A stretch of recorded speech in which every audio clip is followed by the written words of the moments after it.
Hello everyone, and welcome back for another RGB RPG's DM prep guide. We're going to be taking a look at Descent into Avernus again today, and as always, this video will have a lot of spoilers in it, so if you are a player or plan on being a player in Descent into Avernus, go ahead and click away. But if you're a DM who wants to take a look at how another DM might prep for this session, stick around and check this out. So our last video, we took a good look at the Dungeon of the Dead 3, and as we spent the last 3 sessions in that dungeon, this is the next video for prep after that. So today we're going to be looking at the fallout of what happens after they leave the Dead 3 dungeon. So just a bit of a recap. They went into the dungeon, got there from the bathhouse, which they had learned of through several different means. And the last several sessions were spent exploring and clearing that dungeon of the Dead 3 cultists, culminating in meeting with Mortlock Van Thamper, the youngest son of the Lamra Van Thamper, who is becoming more and more clear as a major antagonist of the situation, as far as what happened to El Terrell and what's potentially going to happen to Baldur's Gate. So they meet with Mortlock, who is in a fight for his life, nearly defeated, and they help him out, finish off the remaining Dead 3 leadership that is in the Van Thamper, in the dungeon there. And then on their way out, they're ambushed by dragon cultists, kind of, again, showing their involvement in this whole situation still. Mainly only trying to recover the treasure of their queen, Tiamat. So we meet up with the party just as they're leaving that place, and that brings us to Session 6 and the prep for Session 6. So this is more of an open-ended session. They have a couple vague goals. They know they want to look further into the Van Thampers, and they know that they want to look further into Amric Van Thamper, namely, as he is suspected to be heavily involved in this and at least plays a small leadership role in the situation. We have a couple new players in there. You'll see them both when you check out the most recent video on YouTube, but Layden is the most recent, and Valifon having come in the session before that. So, once again, always reminded to do that as soon as I come into here. But the group leaves the dungeon.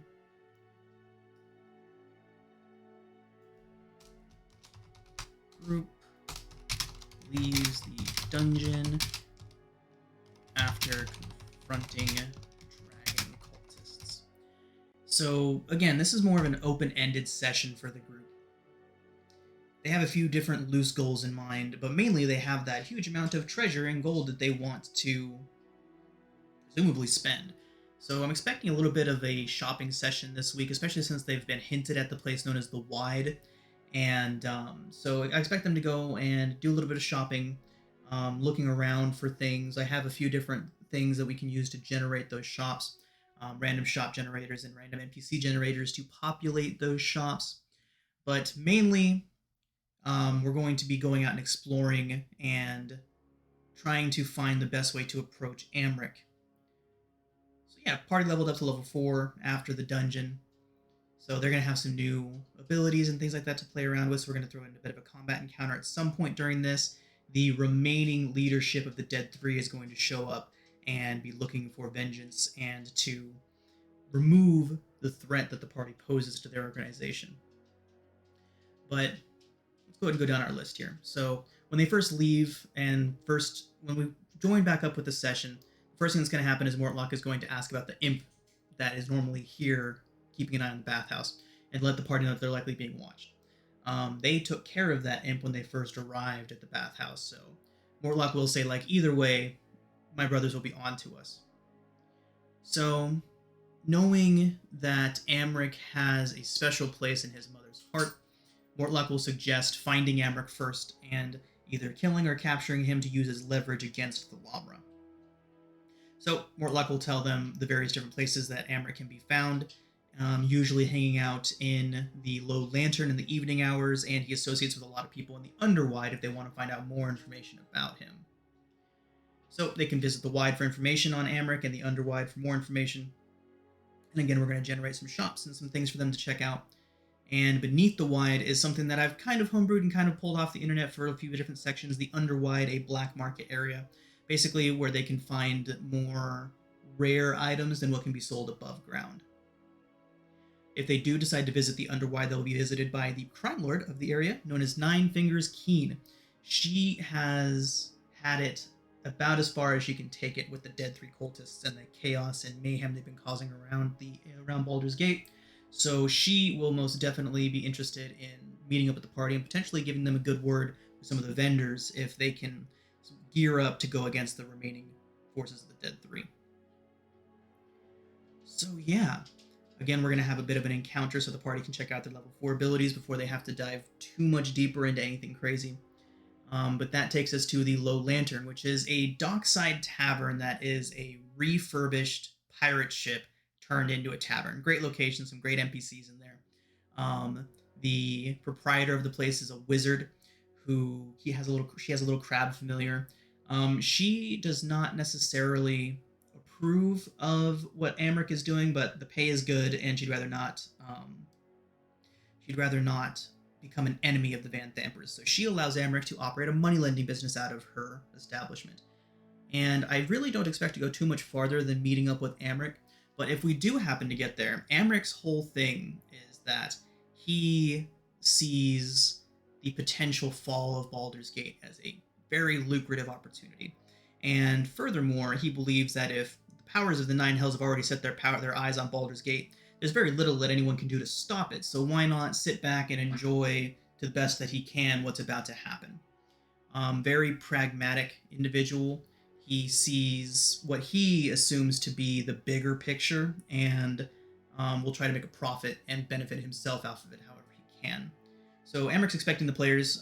He'll go into a big old bad guy monologue trying to explain and justify his actions to the party. But that's all just a bit of a front to try and lower the party's guard so that he can attempt to poison them with drinks that he'll offer to the players. And then as the party goes to leave the Low Lantern, either with Amric's head or with him as a prisoner, they're going to meet Rhea Mantlemore again, who has had a bit of a rough time in the city since she broke away from the group when they first arrived at the gates. So yeah, that's our main prep for today. Mainly, it's a very open-ended session. I expect a lot of improv to be happening, especially once we get to the wide and everything like that. But the main points for us to address this week, or for this session, are establish Amric as a major player, find Amric, and have that conversation with him and either capture or kill him. That's the main focus for our next session or two. So we have Mortlock. We went over him last week, but then we have Amric here. Amric was a tricky one for me to pin down as what kind of character archetype I wanted to use for him. I ended up going with Bill Cutting from Gangs of New York, the movie, not necessarily the historical figure per se, but the movie portrayal of that individual. And I picked him as the character archetype for Amric because he has that cold, I'm going to do what is in my best interest, regardless of what it might do for other people. He believes that what he's doing is for the greater good, but obviously he is just an evil individual who puts self above anything else. Although his greater good is his family's position in the world, and he sees that anything that will improve their position in the future is worth doing. So although Baldur's Gate is, to him, about to be pulled into the Nine Hells, if he can establish himself and his family as in a position of power when they get to Hell, then all the better. So he's cold, calculating, and vicious. He believes in his mother's mission to rule Baldur's Gate once it goes below into the Nine Hells. He is an avid worshiper of Zariel, which will be evidenced as soon as the players get there, because he does have a spined devil that hangs out with him in its full, unhidden form, just chilling on the back of his couch. He refers to both Zariel and Thalamra as her. So he will say things like, her wishes cannot be thwarted. What she wants, she is going to get, and there is nothing any of us can do to stop it. That kind of verbiage he's going to use a lot. The Wide and the Underwide are our main locations. For this one is, of course, the Low Lantern, all of which are fleshed out in the book, so not really too much needed there as far as detail. Our relevant stat blocks. The only encounter that I know for sure is going to happen during our next session is the Dead 3 cultist attacks. The remaining leadership is going to try and ambush the party and do them in. So we have a Black Gauntlet of Bane. extremely dangerous Bane cultist, and the only high-level enemy that the players have not already gone up against. Then we have a Skull Lasher of Merkel, who is going to be a low-level spellcaster. They met with the Master of Souls when they first got into the dungeon, who was the one casting the fireballs at them. But this is the lower-level version of that. And then we have 2 Nightblades as well. We've encountered the Nightblades multiple times. Vulnerability to piercing damage they inflict upon any player that they hit. Very dangerous, but the Black Gauntlet is going to be the main one. He is essentially trying to assert his dominance over their cult now that Vaz is dead. Then, if we do get far into the Low Lantern, we have Thugs, the Spine Devil, and of course, Amric Van Thamper has his own stab block. Not a whole lot going on with items and rewards in this game. Of course, when they get to the shops, they can purchase, steal, or otherwise acquire whatever items that they want to there. We have some random item generators. I use this random shop generator here to figure out what's in each one. So say they're obviously in a Metropolis, Baldur's Gate would qualify for that. And say we want a tailor's shop, generate it. These are the goods that are in that particular shop in the wide. And then we go over here to our NPC generator to just throw together somebody quick for the shopkeeper, anyone that they might find inside. So, and we of course have our campaign map. We're on track pretty thoroughly here. The next goals for the party are to find and either capture or kill Amric Van Thamper. After that, it is to infiltrate the Van Thamper villa to try and figure out what's going on below, and then find Thavius Krieg and basically shine light onto what really happens at El Terrell. So, yeah, the fact that Thavius is underneath the Van Thamper villa can be hinted at a couple different times. Amric knows this as a fact as he's interacted with Thavius there, and Mortlock has suspicions of that fact. So, questioning Mortlock can lead the party to believe that Thavius is there, and then finding and questioning Amric will confirm that, and confirm the Van Thamper's involvement in the fate of El Terrell. So yeah, that's session 6 for this one here. Very open-ended session. I expect them to do some exploring and hanging out in taverns and things like that.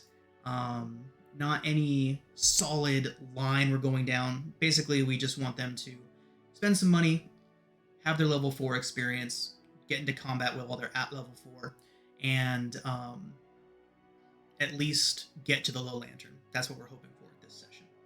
So, as always, thank you very much for watching, everybody. This video can be found on our Patreon 1 full month before it arrives on YouTube if you want to get into this information a bit earlier and be basically on track with the releases for YouTube on those session videos. But yeah, thanks for watching, everyone, and have a good one.